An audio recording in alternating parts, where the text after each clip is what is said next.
घड़ी। क्रांति की चाल, छाती विशाल, उन्नति के पथ पर कदम ताल, अचंभित कर दृश्य ने थाम लिया। विपरीत दिशा में घूमती थी, मेरे हाथों में बंधी हुई घड़ी मुझे वो खींचती थी। जब पास बढ़ा जाना मैंने, लफ्जों से कुछ वो बोलती थी। निर्माण यात्रा के पन्ने मेरे समक्ष रख खोलती थी। लघु उद्योगों से आई हूँ, कठिनाई मेरी पहचानोगे?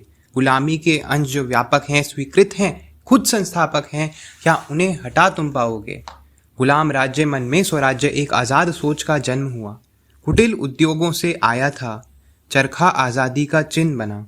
साधारण वेश अंतर मन निवेश, उद्योग जगत में क्रांति थी। अर्धशतक उपरांत इस क्रांति के हमने फिर इसका ध्यान किया, एमएसएमई कानून प्रदान किया। कुटिल लघु और मध्यम वर्गों में निवेश विक्रय देख कर बाट किया, पर बाट मिटा सा रहता है, अक्सर कानून नहीं कुछ कहता है।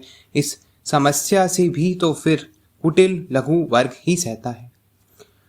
संदर्भ सहित अब चलो स्वयं अपनी गाथा बतलाती हूँ, नित्य उद्योग के जीवन की कठिनाई को दर्शाती हूँ। निर्माण काल से भी पहले हिस्सों की कुछ पड़ताल हुई, पहचान लिया उन हिस्सों को, कुछ दूर देश में रहते थे।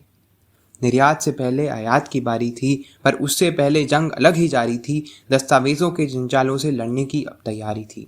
कंपनी संगठित, आयात हुआ, घड़ी बनी और निर्यात हुआ।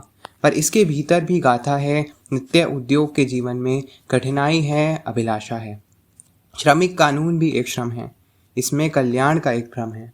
पर्यावरण संरक्षण की एवज में बाबूजी सेवा मांग रहे, प्रदूषण बढ़ता जाता है, न जाने कैसा स्वांग करे। फिर जमीन भी एक समस्या है, लीज होल्ड है, लाल फीताशाही का अड्डा है। आग विपदा का कानून तो फिर जगमाप ही समझ ना पाया है, जोखिम की अस्थिर प्रकृति को न जाने क्यों ठुकराया है। समता का कानून लिए समानता को क्यों भूल चले? कानून अंत है या एक माध्यम है? पहले इसका संज्ञान करें, उल्टे घूमे इन कांटों को, आओ सीधा कर बढ़ते हैं।